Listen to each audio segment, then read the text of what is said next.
If you've been on the internet for more than 10 minutes, you've probably seen this character. Heck, you've probably seen as many variants in the comedic settings they've all been in. Whether or not you're a fan of these guys, their impact on meme culture is undeniable. Of course, this isn't a video specifically about them, which, if you do want to learn more about them, check out this dope video by Frankie Faye. Instead, as the title suggests, this video is about how wojaks have recently been used in a very disgusting fashion. Let me play you a clip.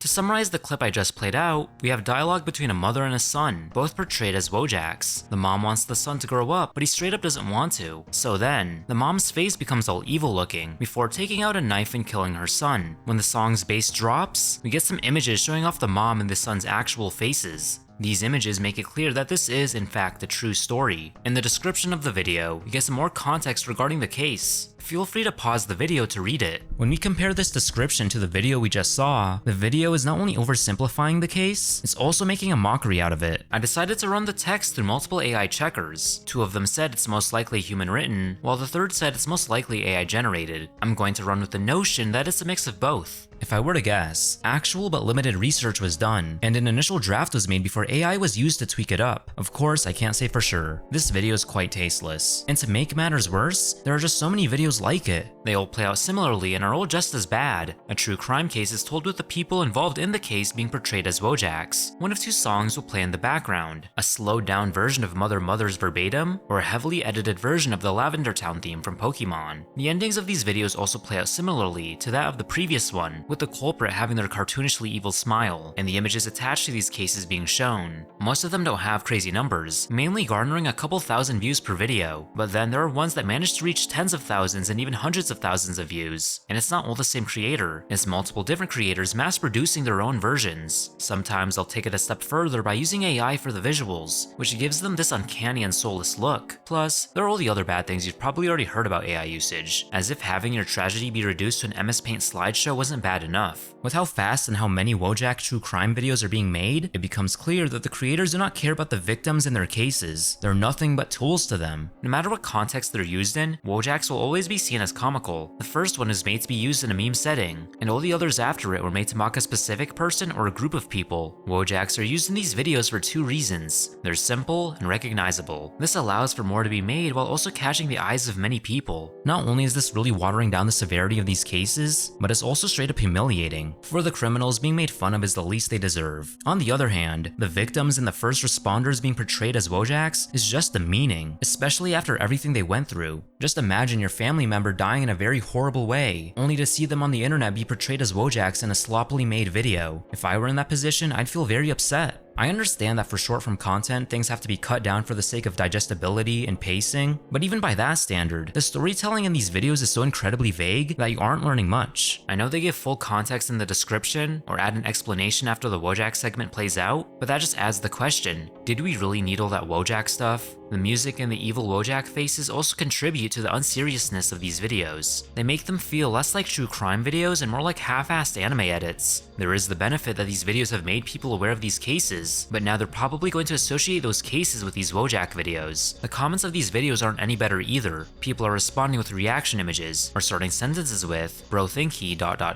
Some particularly bad comments I saw were in the videos with queer victims. And yeah, I don't think I want to explain further on those. The only times I've seen people in the comments section criticize these videos is when they're pointing out they're learning nothing, or that the videos are telling an inaccurate story. The latter is a problem of its own because, if the vital parts of these videos are skewed, that just means they're nothing but pure slop. I was going to compliment the creators on how they could make a somewhat high-quality informative video, ignoring the AI and the wojaks, but now I fully take that back. The creation of true crime content is already a touchy subject on its own. At the end of the day, the tragedies of real people are being used for profit. However, true crime content has its importance. Because of it, we're able to get more eyes on these cases, which in turn informs audiences about how the mind works, and helps recognize the dangers of our world. Also, true crime content can help victims and families feel recognized, bring justice to cases that need it, And overall, it's quite interesting to learn about these cases. Think of all the people who became therapists, lawyers, police officers, and even filmmakers because of true crime content. There is a huge audience behind true crime, leading to a very profitable market. Yet these cases not only need to be covered with utmost accuracy, but also with the utmost sensitivity. I want to talk about a creator who I think is the best in the true crime game, that being Dire Trip.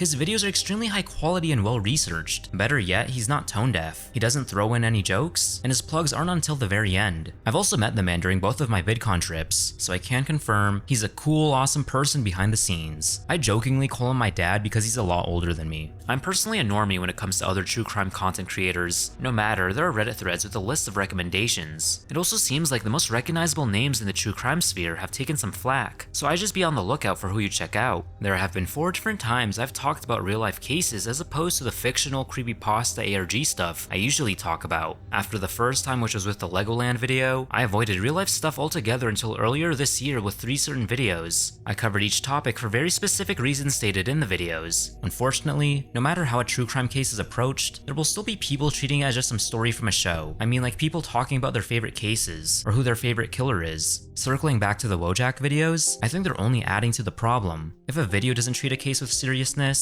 it's likely that the person watching it won't take the case seriously either. So what can be done? If you were to catch one of these videos on whatever app you're using, reporting wouldn't be a bad idea, although I wouldn't count on it. Rather, I think not engaging with that form of content could be beneficial. As these videos die out, the creators will realize they aren't profitable and just stop. Already, these Wojak videos aren't as popular as they used to be. Not only do I want to speed up the death of this format, but I also want to ensure nothing similar comes back. After I made my Family Guy video, other creators decided to step in and cover the topic themselves. I think it'd be cool if something similar happened here. Not a lot of people are talking about this. In terms of criticisms, all I could find were 2 Reddit posts, a TikTok, and 1 YouTube video. But hopefully, something can be done. This is quite different from the other videos I've made recently. Although it is in tune with my Family Guy video, which is where I assume more of my recent subscribers came from. I know I generally talk about fictional stuff, but I've also made it very clear I'm not afraid to talk about IRL topics. I've taken a lot of inspiration from fellow creators and good friends, Help Gage and Raymundo2112, as they do call out some problematic behaviors on the internet. This whole year my upload schedule has been all over the place.